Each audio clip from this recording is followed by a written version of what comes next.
Hi, today we're going to talk about pre-fight cues on reading the situation. Usually they're pretty obvious. People still don't react to the obvious ones.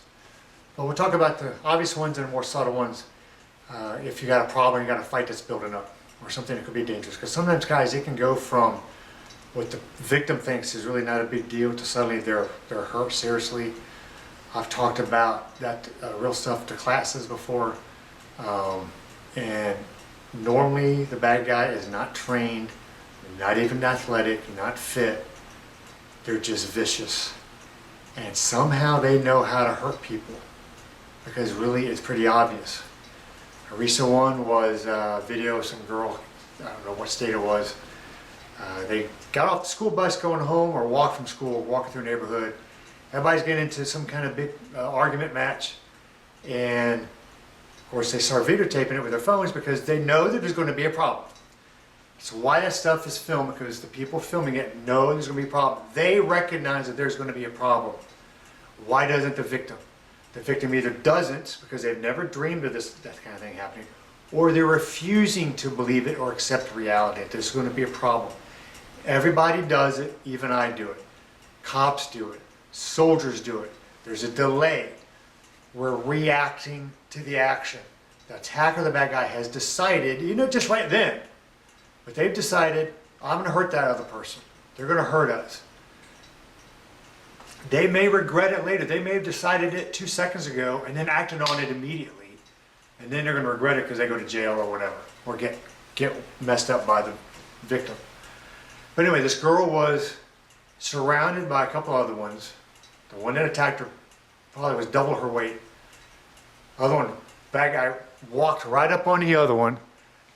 The other one never bladed, never changed her stance, never moved, didn't raise her hands, anything. It was obviously anything that she's being attacked. She got grabbed, taken right off her feet, not with any kind of judo throw or jiu-jitsu throw, just thrown down, because it's easy to do that to people that don't know what's going on. Now, some people naturally are harder to move because maybe they're heavier, their center of gravity is low, they're short and heavy, whatever, or they're giants. It's hard to move them. This is a normal size 13, 14, 15-year-old girl. Got thrown down. The other one stomped her, kicked her a few times, got on her, grabbed her shoulders, and then slammed the back of her head repeatedly on the street. You could hear her cracking. Just about killed her 3 or 4 times. It was really awful to see. Left her there twitching on the road while she went and fought some other ones. How is that avoided? Well, that girl, I'm sure, was having some kind of beef or argument during the day or right then on the school bus or something with that girl. She should have known there's going to be a problem. She should know enough in that moment, in those 5 minutes, in that hour or whatever. This person's serious. They're not letting it go. They're going to attack me. They're saying they're going to attack me. I'm sure she did. Those are really obvious ones, and people don't react to that. They stand there and let people walk up on them, hit them, grab them, whatever. Don't let somebody get this close. Don't let them get hands reach from you. You move if you can. Talked about it before. Hands up, blade, say stuff, get off, don't get near me. And as soon as they touch you, you hurt them. If you have to. Obviously, if it's one of the things with your cousin at Thanksgiving dinner, don't need to hurt him too much. Okay? But this kind of thing, the smaller victim girl should have hurt the other one. She should have moved. She should never been there in the first place. But the pre-fight cues there are obvious. They're screaming. They're fireworks. There's going to be a problem. Other times, it's not so obvious. Look at what they are obvious, but they're not screaming it. Their facial expressions are going to tell you. They're going to blade themselves. They've never been taught, but they know to blade. Sometimes they're in your face doing this, and that's a show of force and domination.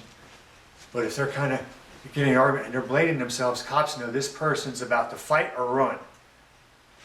Instead of from here. They're going to get ready to do something. Okay? Watch the ball of fists. Watch the face color change. Watch the eyes get wide. Those are all natural things that God built into us because we're animals like dogs and cats.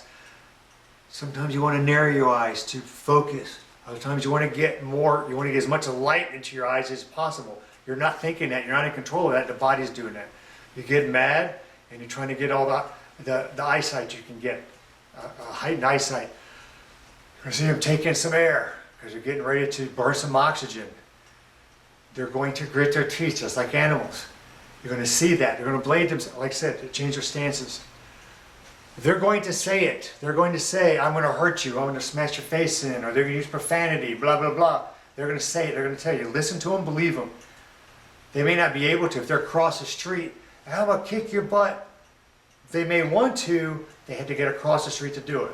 But be ready for that. They're saying, I'm going to kick your tail. And they start walking across the street. Get ready for a fight. Go inside.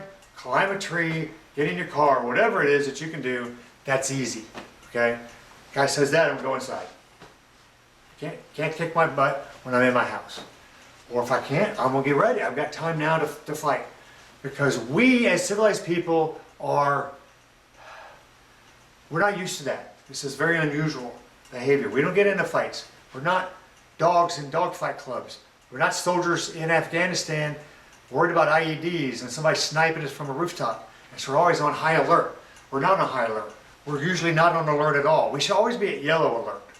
Heighten a little bit, okay? Some people have there's different levels that they can give out.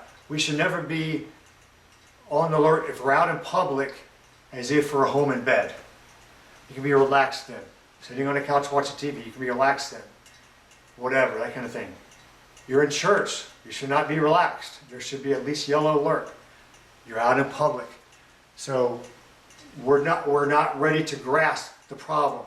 So if that person's coming across the street to me, it gives me a couple seconds to, okay, I need to realize this and process that. Because sometimes the reaction's slower than the action. And the person's on you, and you haven't had time to process that. Do the OODA loop. Observe, orient, decide, and act. Observe, this is weird. This is not, oh, I'm seeing this. This person's aggressive.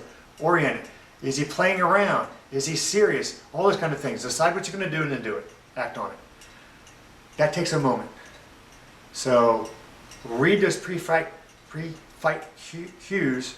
Cops should know those things, some don't.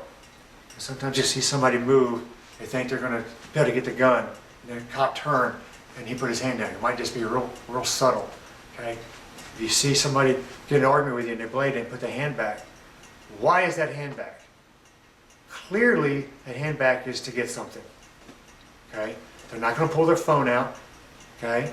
And if they do, as soon as you see it's their phone, okay. But if you see something else coming out, you need to react to that. You should be reacting here before anything comes out. People just refuse to do that simple kind of training. Look around, pay attention, and if you see something, they've gone to you, they focus on you. Read them, read their body English. Definitely listen to their words, read their facial expressions, how they're moving, just like we do with dogs and cats. We can tell a friendly dog usually from a non-friendly dog. If we know that, why can't we do that with human beings? So the quicker you can pick up on that stuff, the quicker you can react to that, the easier it's going to be. Because once it gets to here, then we're doing karate and martial arts and fighting, and we don't want to do that. We want to know how to do that, but let the bad guy be back here. And then you can react to it. Every step he gets closer to you, it's harder for you to do something because there's less time to do something, okay? So just think about that. Read people when you're out at stores, just kind of see, or in parking lots, different places, and just see how people generally are and pick up people that are different, that are either paying attention like I am or who look like they're predators. Sometimes for a brief look, they may look the same because predators are looking around. And people that are paying attention, that are not predators, the sheepdogs are looking around. Head on a swivel, pay attention, it's very simple, and you react and you adjust as you see things. Right? That's the best kind of fighting, okay? Thanks.